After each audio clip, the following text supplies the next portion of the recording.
A warm welcome to your Barbados Today Morning News Update for Monday, November 29. Today is the day Barbados severs its imperial ties with Britain and becomes a republic, and all systems are a go for tonight's ceremonial event, which will feature the inauguration of the first president of Barbados. The historic event will be attended by special guest of honor Prince Charles, heir to the throne and the future leader of the Commonwealth, who arrived safely here last night just after 11:30 p.m. He received a warm welcome by President-elect Dame Sandra Mason, Prime Minister Mia Mottley, Minister of Foreign Affairs Senator Jerome Walcott, and other high-ranking officials.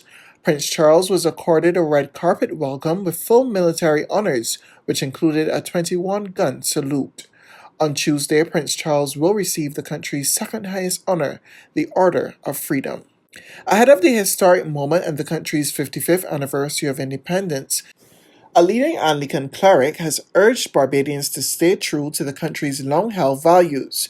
Delivering the featured address at the National Service of Thanksgiving, held at the Garfield Sobers Gymnasium, Senator the Reverend Dr John Rogers delivered a message of hope, acknowledging that while the country has faced tough times triggered by the COVID-19 pandemic, it has triumphed before and it will do so again. If we are going to overcome the adversity of our time, we must remember how we got here.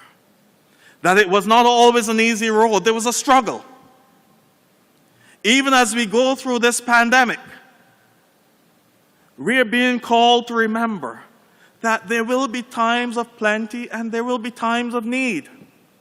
That's what we sing in our national anthem. But we can overcome it because others before us went through this as well. This is not the first pandemic Barbados has faced. In 1854, when we faced the cholera pandemic, churches and places of business were closed for 8 months. They had no internet, no tablets, no telephone, nothing. But just to tell you about resilience. Another major highlight of this year's independence celebrations was the official opening of the Golden Square Freedom Park at the weekend. Founder of the Climate Pain Movement and CARICOM ambassador David Cominshong described the occasion as a great one for him and the members and supporters of the movement, who labored diligently to have the area recognized. I am going to make this spot the mecca of organization in this island. Bad things have been said about Golden Square, but I have found my services better appreciated here than elsewhere in this island. End of quote. The challenge to us now is to play our part in helping to realize Clement Payne's vision by embracing this magnificent 2-acre Golden Square Freedom Park and making it the mecca of civic engagement, public education, participatory citizenship, conscious artistic expression, and progressive and even revolutionary consciousness in the new Republic of Barbados.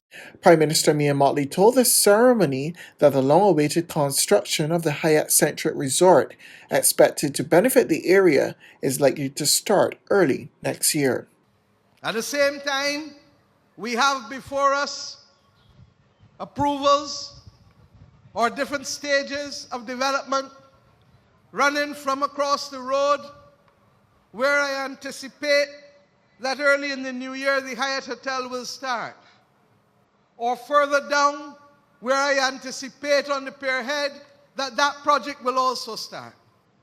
And the other works that are already out to tender for the Treasury building, which we believe must be that place where young Barbadians and not so young Barbadians can take to living in the center of town, so that we can bring back life to Bridgetown fully across all classes and all faces.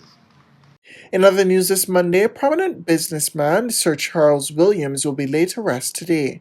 On Sunday at the Apes Hill Polo Club, friends, family, and diplomats paid their final respects to the construction magnate who died at the age of 88 on November 19. The funeral service will be held at the St. James Parish Church, and he will be interred at the St. John Parish Church. Now to the latest COVID-19 numbers. The number of casualties from the viral illness has risen to 225, following the death of a 53-year-old woman on Saturday. She passed away at the Harrison Point Isolation Facility, and she was unvaccinated. There's regional and international news after this short break. I'll admit, when the COVID-19 vaccines were first introduced, I was a bit skeptical. I wondered, how did they create these vaccines so quickly? I heard so many theories and was suffocated by all the noise. But once I did my own research and began speaking to my friends in the field, I got the facts and decided to take the AstraZeneca COVID-19 vaccine. I am now proud to say that I'm fully vaccinated. I am one who believes in choice, but I also know that with each choice comes consequences. COVID-19 vaccines have been proven to provide a layer of protection against COVID-19. We have been in this situation for far too long now. It is time to get our lives back. We still need to social distance, wash our hands, and mask up, but having an extra layer of protection with the COVID-19 vaccines, we should feel more happy that we're protecting ourselves, our family and friends, our colleagues, and our clients. Let's roll up our sleeves and get back to living.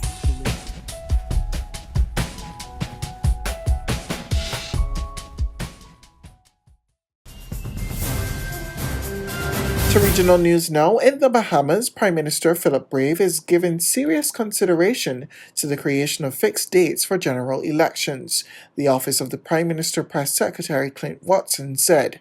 We get the details from Eyewitness News. Watson said Davis was concerned about how the former Prime Minister handled the last election, and because of this, Davis is now thinking through the idea of a fixed election date. Former Prime Minister Dr. Hubert Minnis, ahead of the 2017 general election, promised fixed election dates, but that never happened in his term.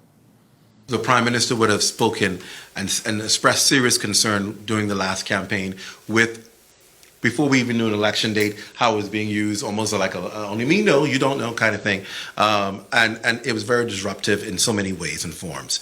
And it's led to him giving serious consideration. So I believe in another few months, we'll be able to speak definitively on it. I can tell you, though, in talking with the Prime Minister, it is under serious consideration. On the international front, 13 cases of the Omicron coronavirus variant have been recorded in the Netherlands. Denmark and Australia both confirmed 2 cases each, as more countries impose travel restrictions to try to keep the new variant at bay. More in this report from Reuters TV. The Dutch health minister said 13 cases of the variant were found among passengers who were on flights from South Africa that arrived in Amsterdam on Friday.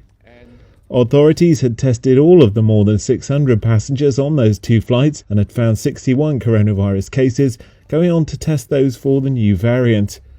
First discovered in South Africa, the variant has now been detected in several countries around the world, from Germany to Australia to Israel. Last week, Omicron was dubbed a variant of concern by the World Health Organization. It sparked worries around the world that it could resist vaccinations and prolong the nearly 2-year COVID-19 pandemic. Omicron is potentially more contagious than previous variants, although experts don't know yet if it will cause more or less severe COVID-19 compared to other strains. However, the chair of the South African Medical Association, Angelique Coetzee, said in her experience its symptoms were mild. There's no reason for panicking, as we don't see severely ill patients. It might change going forward. That's news, but for the very latest, you can visit us at www.barbadostoday.bb. You can also subscribe to our e-paper, email updates, or like us on Facebook, and sign up for our breaking news alerts via WhatsApp. We're also on Izumi Media and bus terminals, as well as Screenplay at supermarkets and gas stations near you. You can also hear us on Capital Media HD, 99.3 FM.